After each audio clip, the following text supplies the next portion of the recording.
各位朋友，大家好，欢迎访问老杨生活知识频道，我是老杨。如果这是你第一次访问我的频道，如果你喜欢我的视频的话，请你一定记着点击下方的订阅按钮，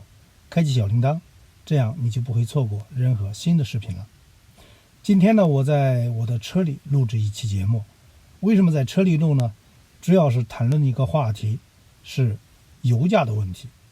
大家知道，自从俄罗斯和乌克兰发生战争以后啊，西方国家对俄罗斯的油和气进行了经济制裁。在乌克兰战争发生之前，也就是4周之前，英国的柴油的价钱是1.44英镑一升，也就相当于将近2个美金一升。在乌克兰发生战争第一周呢，这个价钱影响不是很大，因为当时经济制裁还没有很快开始，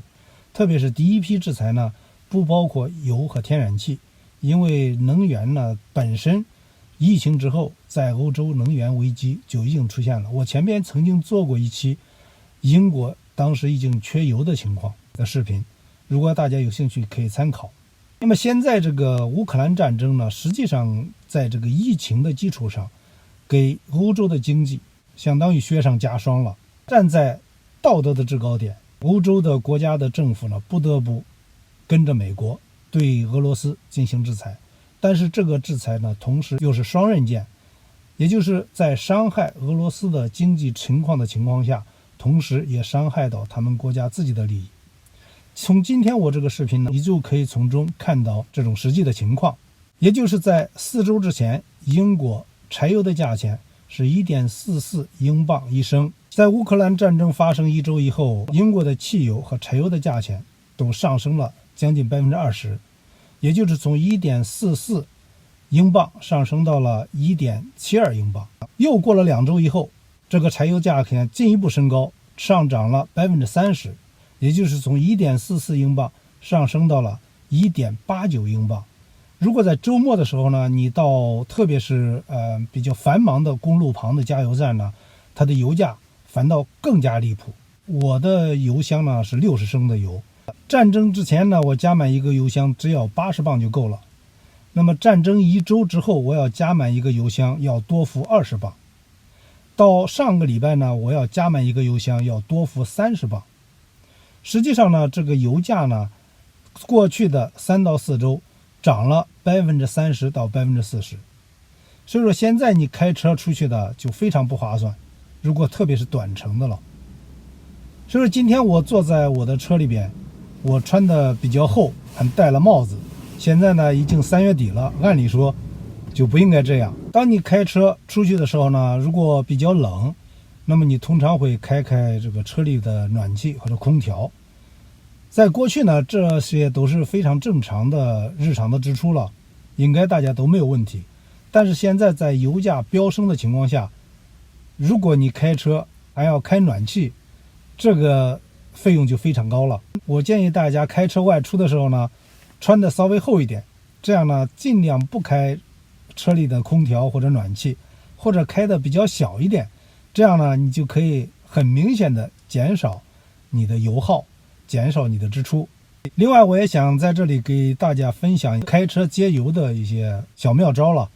一般来讲，开车出去的话，如果说一次能够办完的事情，尽量不要分多次出行，这样的话就会明显减少出行的次数，减少你的耗油量。另外在开车到路上的时候呢，要提前预估前面的车况，这样也会减少你用油的量。例如呢，如果前面看到一个红绿灯，远远的你看到它是绿灯，那这个时候呢就尽量不要加速，因为多半到你的车行进到红绿灯的地方呢，它要变成红灯。你要提前加速的话，到跟前还要用刹车，这样呢就会明显的增加你的油耗。当然了，如果说你远远的看到它是红灯，这时候呢你不需要及早的减速，也不要加速，就慢慢的让你车向前面的车靠拢，这样有可能呢在你的车到达红绿灯的时候呢，它就变成绿灯了。这时候呢你就可以一踩油门，车就过了红绿灯，这样呢也可以减少你的这种停车和启动的过程。因为车从完全静止到启动，它的耗油量也是非常大的。另外还有，如果说你刚到一个红绿灯，它是因为刚换了红灯，你停下来，那这时候呢，你也可以把你的发动机停掉，因为否则的话，你可能要在这里等1分多钟，那么这时候呢，你的发动机也是要耗油的。另外还有一个技巧呢，是老司机们经常给大家讲的，如果你开的是自动车，当然你不用担心，如果要是手动车，这个用什么档非常重要。一般来讲，在上坡的时候呢，要用小档大油门，在下坡的时候呢，要用大档小油门，或者不用油门。但是大家千万记着，在下坡的时候呢，尽量不要用空档，或者说脚踩着离合器，因为这时候是非常危险的。离合器在上面的时候呢，如果出现紧急情况，那么你就可以踩刹车，它立刻就会出现刹车的情况。如果这时候呢，你是挂在空档，或者离合器是踩下去的，如果出现同样情况之下呢，那么你刹车呢就会失灵，或者是滞后，所以这是非常危险的。尽管我们需要节油，但是呢也不要冒风险。所以说一般在下坡的时候呢，要挂上一个非常高的档，那但是呢你也可以用小的油门或者不踩油门，这时候呢它实际上靠这种车的重力和惯性，你就不需要耗费油料就可以向前行走。另外呢，你的车也是在你的控制之下，所以说千万不要把这个离合器踩下去，或者呢挂成空档。有时候大家感觉到这样呢，可能摩擦力更小，会更有利于减少油耗，但实际上呢是非常危险的。另外还有一点是节约用油，因为大家呢一般开在高速公路上，喜欢呢把车窗打开，但是车窗打开呢实际上也是要费油的，因为它比较兜风啊。所以说在高速公路上车速比较高的时候呢，尽量不要打开车窗。现在是春天了，一般来讲应该这个不开车窗也是可以的。如果夏天或者有些地区呢天气比较炎热，那么有些人可能愿意开车窗来透气，这时候呢实际上你不如把车窗关上，用你的空调可能会相对更好一点。因为在车速低的时候呢，开车窗问题不大，车速高的时候开车窗以后会增加你的车的阻力，这样呢反倒你要花更多的汽油更多的柴油才能克服空气的阻力向前行，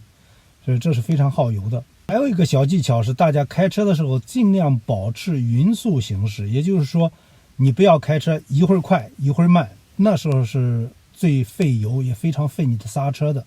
就是一会儿你把速度开到50迈，或者开到80迈，或者开到100迈，然后过了很短的时间，你又把速度降下来。10快10迈的开车方法是最耗油的。最好的办法呢，你就是如果在50迈的路上，你就一直保持在50迈左右，它是比较节油的。另外还有呢，据统计啊，这个车速开在什么时候是最节约油的？一般是讲呢是80公里1小时的时候，也就是相当于50到50英里每小时的这种车速是最节约油的。为什么这样呢？就是说如果说一旦车速超过了55迈60迈以上，那么你车在前方行走的时候遇到空气的阻力呢就会明显增加。所以说这个时候呢，你要保持你的车是开在70英里或者说120公里1小时的时候呢，它是要克服更大的空气的阻力，那耗油是要增加的。那么有人说我开的速度慢一点是不是省油？也不是的，如果你一直开在30迈40迈1小时，它也是比较费油的。为什么？因为它不太出路啊。同样开了1个小时，你只开了30迈，人家要开60迈的话，人家半个小时就到了。所以说实际上呢，有人统计是55英里，也就是80公里每小时的车速呢，是相对来讲最节约用油的。所以说今天呢，就给大家分享这些小妙招，希望你们在开车的过程中能够把这些妙招用在你们的日常习惯里边去，这样呢有可能帮助你们节省你的油费。特别是在目前俄罗斯和乌克兰危机的情况下，各个国家对俄罗斯进行制裁，这样呢每个国家的油价都会出现进一步飙升的情况。实际上未来1个月这种油价的有可能会更加走高。所以说希望大家呢能从我这个视频里学到一些东西。好了，咱们衷心祝愿俄罗斯和乌克兰政府能够达成协议，尽快结束这场战争。实际上，这场战争呢，不但是对乌克兰人民造成了危害，对俄罗斯的群众实际上也是影响蛮大的。因为这种经济制裁呢，实际上对一个国家的政府影响是有限的，主要受影响的还是他们国家的老百姓，他们都是无辜的。同时呢，全世界的人民都因为这场战争要为这场战争付出我们的经济代价。希望我们呢，就是通过这种小的技巧来尽量减少我们经济上的负担。好了，谢谢你的收看。如果你喜欢我的视频的话，请你一定记着点击下方的订阅按钮，开启小铃铛，这样你就不会错过任何新的视频了。